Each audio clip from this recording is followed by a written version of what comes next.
So we now know who's in the college football playoff, and let's talk about it.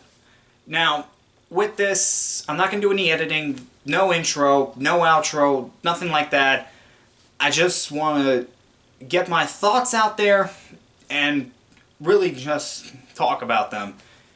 And I think the best place to start is just with the teams that are in the college football playoff. Now, I think the committee picked the right teams. I think these are the 4 best teams in all college football by a landslide. All 4 of these teams deserve to be here. I think the rankings could have been better, but the 4 best teams are in the college football playoff, and that's what's important.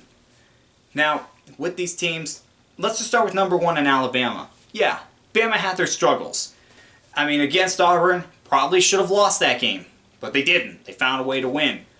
Against Texas A&M, they did lose that game. A few other times you thought, is this Bama team the same as previous years? And Bama just said, shut up, and we will be just fine. And they were. Against Georgia in the SEC Championship, you wondered if the Georgia defense was going to be able to get to Bryce Young and that offense. That's not what happened. The offense for Alabama basically torched Georgia all game long. It was insane just how effective that offense was. And I was looking at that game going, what the heck? Georgia is supposed to have the best defense in the nation? Look at what Alabama's doing. It just shows that Alabama is still going to dominate Georgia no matter what, and that Kirby Smart still has a ways to go before he can finally beat his predecessor. Before he can finally beat the person he used to coach with, Nick Saban. Yeah. It's crazy. It really is. The fact that we thought Alabama was not going to be in it, but they proved us wrong yet again. They're still Alabama. Nick Saban is still Nick Saban. And Bryce Young might win the Heisman. Not might. I think he will win the Heisman. Just because of what he did the last few games of the season. Yeah. So Bama definitely deserved to be in the college football playoff. And I think they deserve that number 1 spot because what they did to Georgia, who was number 1 at the time, who had the number 1 ranked defense, I mean, that's just what championship teams do. Step up in the biggest games possible. And that's what Alabama's done throughout Nick Saban's tenure there. And that's what Alabama did this year again. So yeah, Alabama definitely deserves that number 1 spot. I definitely would have put them number 1. Michigan definitely deserved that number 2 spot. I would have put them number 2 every single time. Yeah, they lost to Michigan State.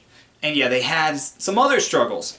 But against Ohio State and against Iowa, they proved that they were one of the 4 best teams in college football, finishing 12-1 and winning the Big Ten championship the first time in Jim Harbaugh's tenure, finally getting the monkey off his back. I mean, that was a great feeling for Jim Harbaugh. That had to be. And that had to be a great feeling for Michigan fans who were just waiting for Harbaugh to get over the hump, and he finally did it. And Michigan really has a good chance to get to the college football playoff final. They have a good chance to get to the national championship. This is not a team that is just a flash in the pan. This is a team that has a really good defense, maybe the best running back duo in college football. This is a team that could go all the way. And I think they could give Alabama a good run for their money if they meet them in the college football playoff final. I think they could. So yeah, Michigan definitely deserved that number 2 spot. Georgia, yeah. I mean, the SEC championship game happened, but before that, they were 12-0, had the best defense in college football. They were giving up less than 10 points a game. Less than 10 points a game. Keep that in mind. It was just crazy how good that defense was. And yeah, you did question whether Stetson Bennett should have been starting over JT Barrett, but it happened. And Georgia kept on winning until the SEC championship. Now you have to wonder, are they going to be, if they meet Alabama again, are they going to be able to take what happened in that game and be able to better contain Alabama's offense, and can their offense keep up?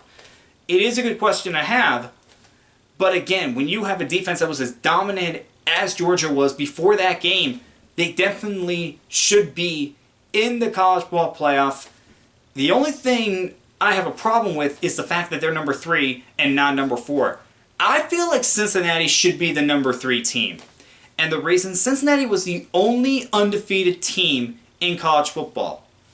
Not only that, but they beat Notre Dame early in the year, and they just took care of business the final 3 weeks of the season.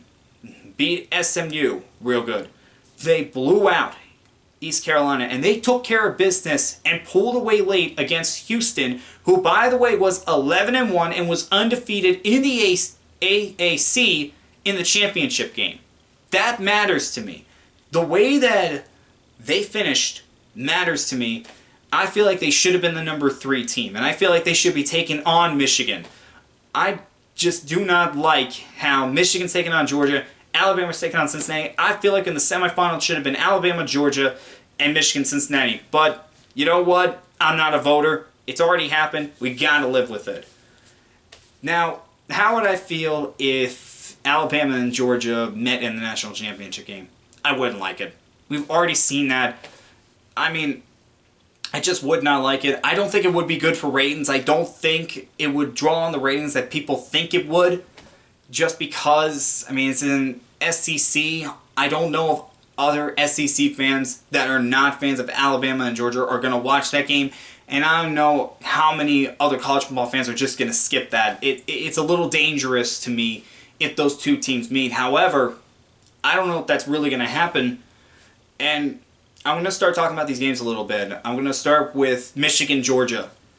I feel like Michigan's got a really good chance to beat Georgia. And the reason I feel this way is because of Haskins and Corum. Those two, as I mentioned, may be the best running back duo in college football. And yeah, Georgia has a really good defense, but they haven't met a running back duo like those two. Those two just work off each other so well. I mean, Haskins, even when Corum was out, Haskins was just going off. And Corum, when he's on the field, he's a threat every time he touches the ball. So, with those two running backs, and with Michigan's defense, don't forget, Michigan's got a really good defense as well. They were able to give C.J. Stroud loads of problems, give Ohio State's offense loads of problems when they were just firing on all cylinders, especially after the previous week against Michigan State. The fact that they were able to take care of business against Ohio State, I think that just seals it for me that they have a good chance to give Georgia a good run for their money. And it would not shock me if Michigan was able to take control of the game early if they could get their running game going. If they can get their running game going, then Michigan really does have a good chance, because with them having the running game going, they could wear down Georgia's defense. Now, do I think that's going to happen? I don't know. I can't really make a prediction on this game just because anything could happen in this game. So I'm not sure who's going to win. Could be Michigan, could be Georgia. We just have to see what happens when they play. Now, with Alabama and Cincinnati, I know a lot of people are going to say, oh, Alabama's going to kill Cincinnati. There's no way they have a chance. That game might be over by halftime. I wouldn't necessarily say that. Just because Cincinnati, again, they beat Notre Dame early on in the year. Again, Notre Dame is the number 5 team when those last rankings came out. To me, that is a big deal. And again, Cincinnati, yeah, there were questions whether Cincinnati could really finish, and that's what they did. They finished. And yeah, it's AAC. They didn't really have the best strength of schedule, but you know what? They won all their games. And they did so while having good offense and some pretty good defense. Now, do I think that they can upset Alabama? Well, not really. I think Alabama's still going to win. But I think Cincinnati could give them a good run for their money. I'm not necessarily going to say that Cincinnati's just going to be blown out by 30 points. I think they could give Alabama a good run for their money, but I still think Bama's going to win the game. And if Cincinnati does give Alabama a good run for their money, that's a pretty good story. That is a pretty good story. Alright, I think that's just about all I wanted to talk about with the college football playoff. Let me know what you guys think down in the comments below, and don't forget to like this video and subscribe to the channel. I'm Dick's Report, and I will see you guys next time.